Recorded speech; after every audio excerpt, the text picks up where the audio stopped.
Welcome to VLGA Connect. My name is Catherine Arndt and I'm the Chief of the VLGA Connect studio. I hope you enjoy today's Connect episode brought to you by the VLGA, the national broadcaster on all things local government.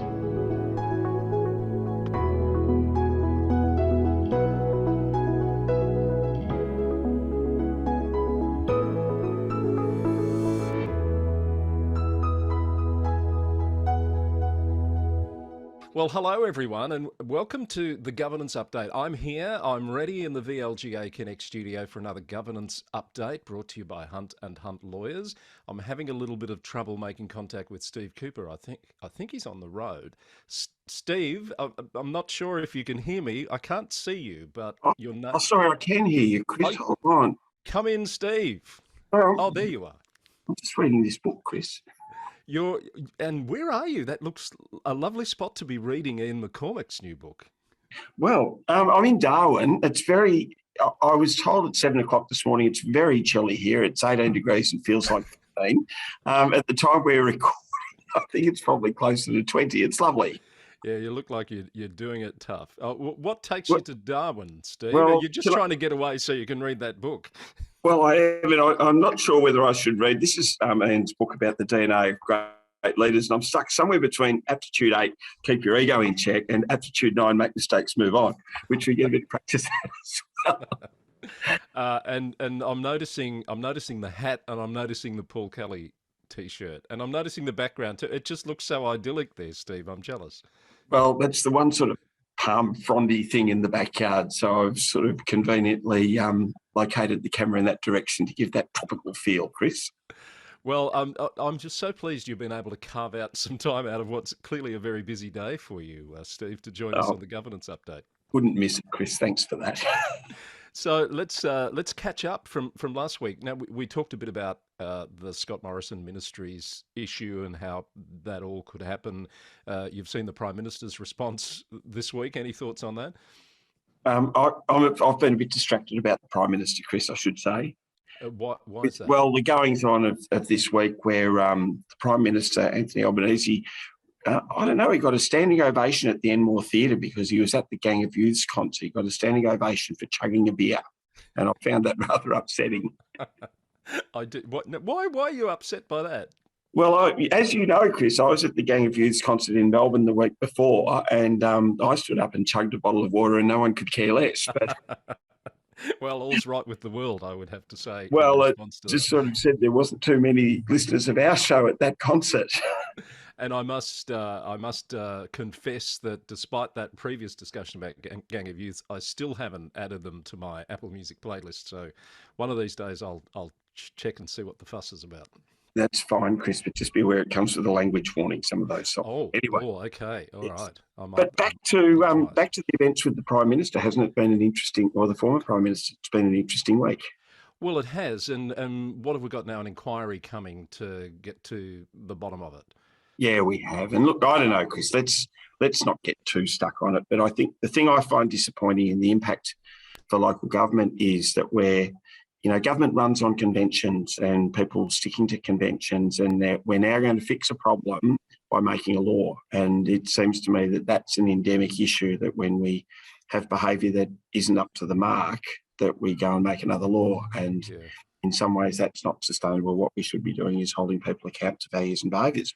On that, that's a good point. And on that, we talked last week about getting people to provide us with their insights into behaviours that don't quite meet the test of misconduct, but are pushing the boundaries, etc. It might be passive-aggressive sort of behaviour. I've had a little bit of feedback. Have you had some? I've had some terrific feedback, Chris. We're still compiling our list, so whatever feedback we've got has to remain confidential for the time being. So anyone that's got that wants to private message us, remembering we're not throwing this out to an open discussion at this stage. But we've had a good start, but we could still get some more. All right, so keep those thoughts coming in, and we have had a few, which is great, but it would be nice to get some more insight into what are those sorts of things that people do, and we're talking mainly elected reps here, that on the face of it, that's not that bad, but as perhaps as part of repeated sort of actions, it's a pattern of questionable behaviour. Go to conflict. I mean, Lencioni in his book, The Five Dysfunctions of a Team, Chris talked about his first step to address dysfunction in a team is around building trust. So this might be political behaviour that in fact erodes trust. It's sort of a recurring theme in Ian's book, by the way. It's the first time in a while I've had someone introduce Patrick Lencioni into a conversation. That made me feel all warm and fuzzy. Thank you, Steve. Now, Yarra Council's been in the news this week, and I'm not sure whether it's justified, to be honest. There's been a lot of coverage about Yarra's governance rules and the changes that were adopted. A lot of focus on barriers in the council chamber, separating the gallery from the council, etc. What did you make of all that?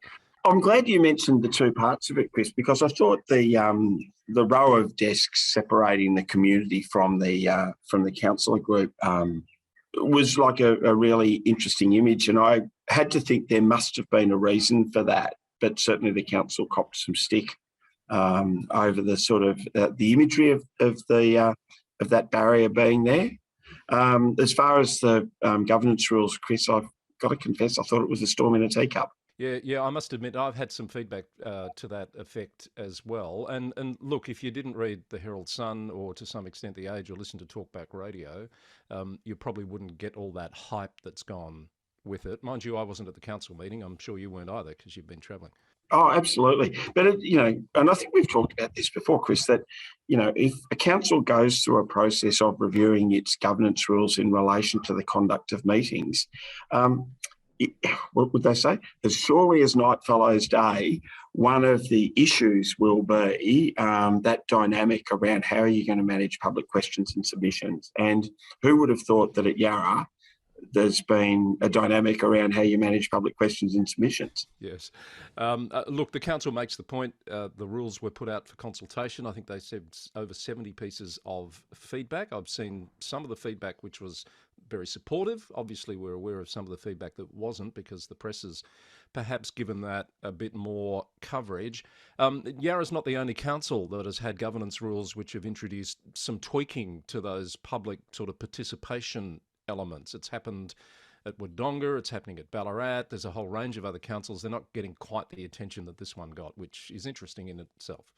No, well, what are they trying to do? They're trying to limit the number of questions by an individual, so more people get to ask questions.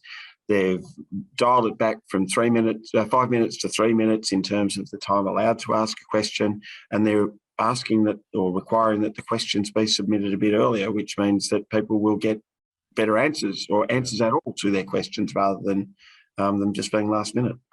And what's the flip side of that? The last minute thing, that's the trying to catch someone out, going for, as Ian McCormack would say, the gotcha moments, perhaps?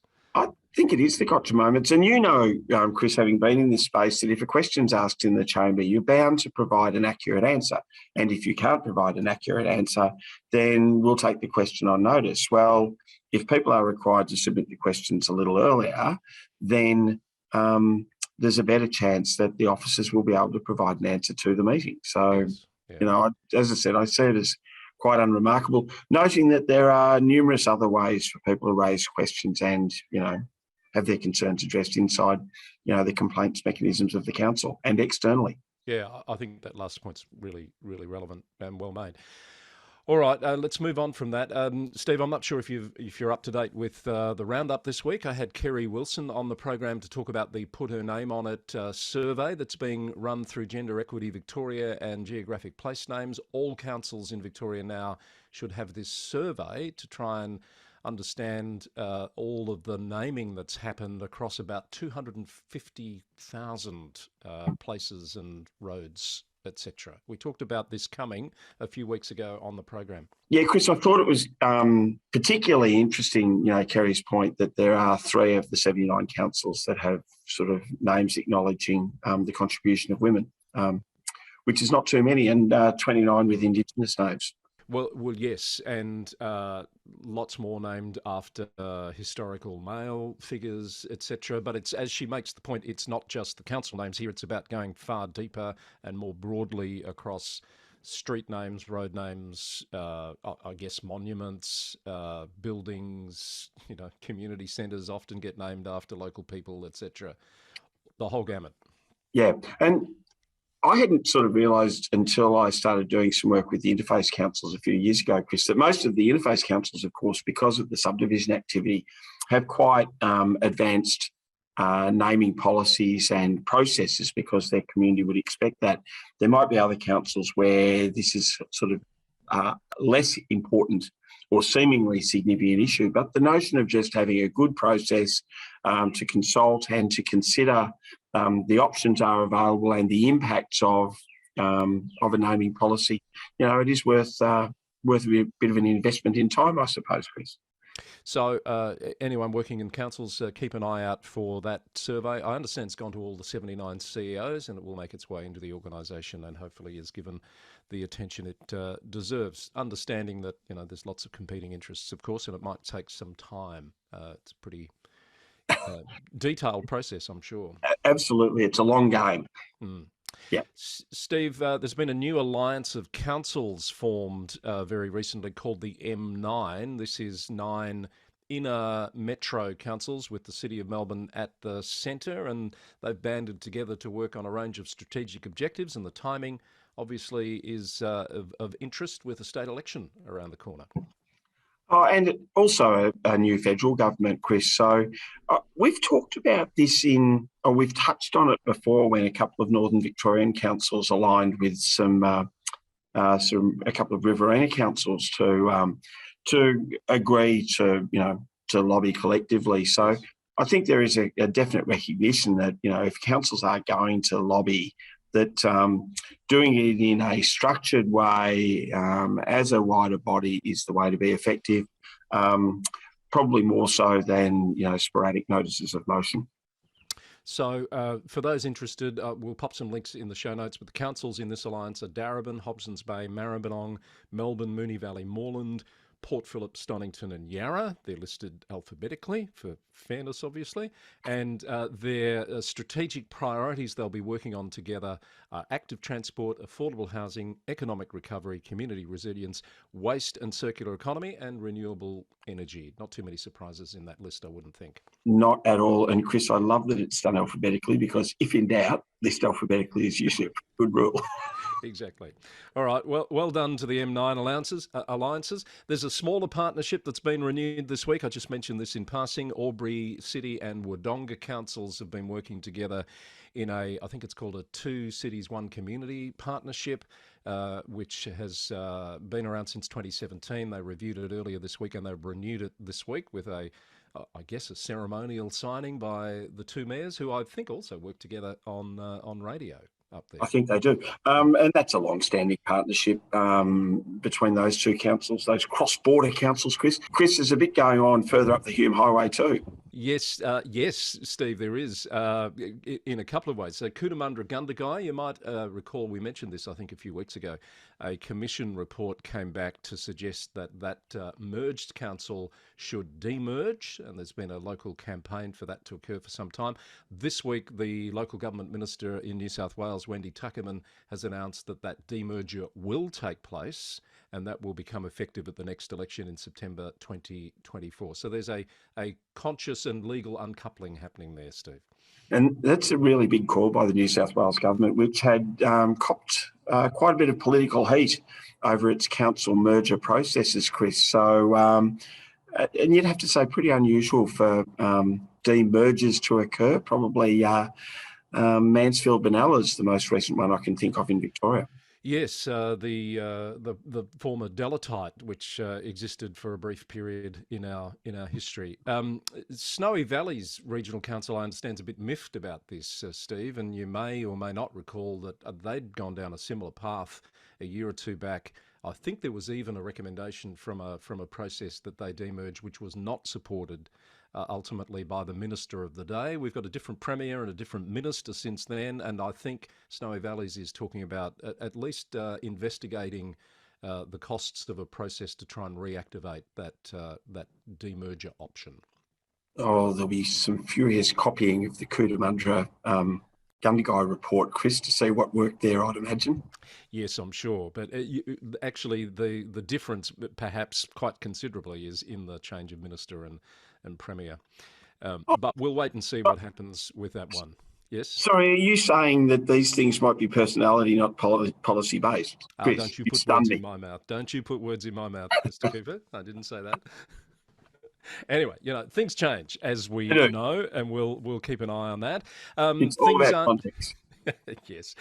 Things aren't changing at Golden Plains Shire Council, Steve. We've got another, it must be the season for CEO contract renewals, because I know there's a few in the works, and we've got one announced this week at Golden Plains where Eric Braslis has been reappointed 4.5 years. Obviously, the timing's been carefully considered here. His contract was to expire in December. He'll now be with the council through until June, I think it is, of 2027. Yeah, obviously there has been some thought given to the 4.5 years, and maybe the council thought that June is a more, in fact, in some ways it is. It seems a more sensible time to wind up a contract than December. Yeah, so well done to Eric. That will mean he'll have been there for nearly 10 years if he sees out that next contract. Yeah, and sorry, I was quite distracted by the 4.5 years, Chris. Yeah, well done to Eric. I had the pleasure of sitting on an LG Pro webinar panel with Eric earlier in the year, so good luck to him. At Greater Geelong, as you'd be aware, Martin Cutter recently announced he's stepping down, I think at the end of September. It's certainly next month, and the council this week has formally determined that one of its current second levels, Karina Filand, will step into the role as an acting CEO when Martin leaves next month, while that recruitment process takes place over a period of time. Congratulations to Karina. And I would have presumed, Chris, that will be a, inverted commas, closely watched, close inverted commas, recruitment process. There'll be a lot of interest in that role. Very much so. And look, there's a couple of them, to be honest. So Greater Dandenong will be closely watched, and Port Phillip, I'm sure, will be closely watched, as we know Peter Smith is leaving there to go to Darwin. So watch this space, and rest assured, as things develop, we'll tell you about it here on this program. Oh, and it'll be on the local government news roundup website, Chris. I'm sure you'll be furiously keeping up to speed with all of those developments. Most definitely. We'll be trying to anyway, Steve. I've got a couple of interstate news stories I wanted to get your thoughts on before we wrap up, Steve. Out of Tasmania, where it is election season coming up, council elections in October. I did not know this until this week. Tasmania is the only state, apparently, in Australia that does not have a requirement at the local government level for caretaker provisions to be in place. Does that surprise you? Well, why would you need a caretaker policy, Chris? What possible reason, would you have? Well, it sounds like you've been listening to and talking to the councillors at West Tamar Council, Steve, because that's their view. What's a caretaker policy going to do to them, Chris? So just a bit more context. So the minister has said he'd like there to be caretaker provisions in place, but it's not legislatively required yet, and that will take some time. But he has asked councils to voluntarily put caretaker provisions in place. So in that light, a caretaker policy was presented to the councillors at West Tamar last week, I think. The councillors said, why do we need this?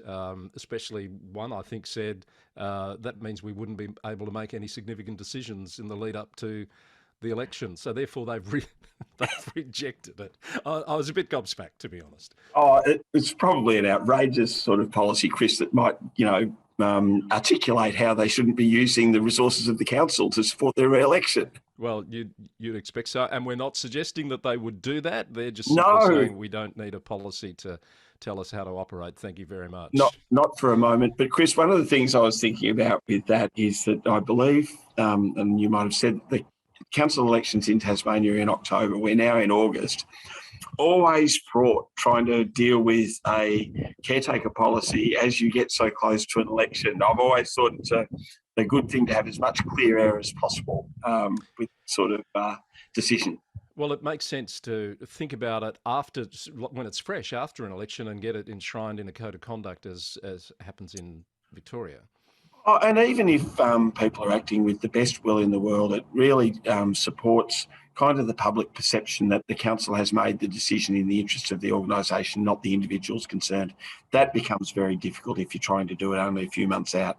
Yeah. And another one, as the election looms in Tasmania, you're familiar with the Darren Fairbrother story, the councillor at Waratah-Wynyard who's been suspended for 3 months, maximum penalty allowed under the conduct provisions, after being found guilty of prohibited behaviour. I keep saying that, and people say, well, what did he actually do? For those who haven't heard, well, he indecent exposure, basically, Yes. on a beach. Quite widely publicised. Some people have called for changes to the eligibility requirements to remove the possibility of a person who's been convicted in that way from being able to stand for council. At the moment, he can run again.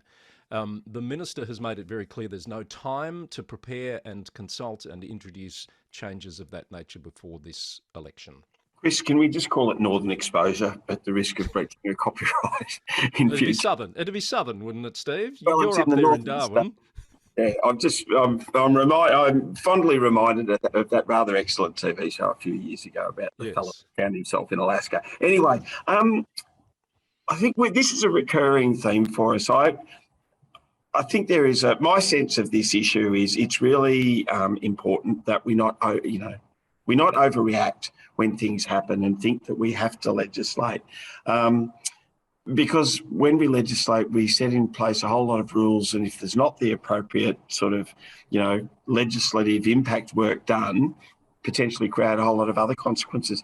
My suspicion, Chris, is that the electors will be alert to what's happened, and the process may well look after itself. Yeah, I think you're probably right there, Steve. It remains to be seen, of course. Certainly review the eligibility requirements from time to time and feed that into the mix in a sort of measured approach. I kind of think rush legislation can be rather fraught. Yeah. Yeah. All right, and a couple of quick notes at the mayoral level from interstate. There's a new mayor at Hawkesbury City, which is on the sort of northwest metropolitan fringe of Sydney. You'll recall Patrick Connolly resigned as mayor, staying on as councillor a couple of weeks ago now, after that terrible home invasion, which has had a strong impact from what I can see on him and his family. So he stepped down as mayor. Sarah McMahon was elected as the new mayor this week and will serve out the term, which I think goes through until 2024. Yes, January 2024. Yeah. And Chris, there's no information to suggest that home invasion was related to the former mayor's council activities. I think we should just make that point. Yeah, no, not that I've heard. I think it was just a very unfortunate crime that occurred. Yes. And up at the Whitsundays, what a lovely place to be having an election. Julie K. Hall has been declared the winner of the mayoral election for Whitsunday Regional Council. That election occurred a couple of weeks ago, but the result was declared on Thursday of this week. Well, and congratulations to both those mayors. It's probably a bit chilly down in the Whitsundays, Chris, but anyway, who's bragging? Compared to where you are at the moment, I gather it probably is. All right, where are you heading off with your Paul Kelly shirt and your hat today, Steve? We're just going to wander into town and see what we can find to do, Chris. It'll be a balmy 32 degrees, apparently. So that'll be nice. My heart bleeds for you. All right, you enjoy the top end, and you'll be back in much cooler climes next week, will you, for the government's update? I'll still be here. Oh, so, will you? Okay, all right. We'll see how we go. We might be same time, same channel. Hopefully we can track you down. So that's me, Chris. What have you got lined up?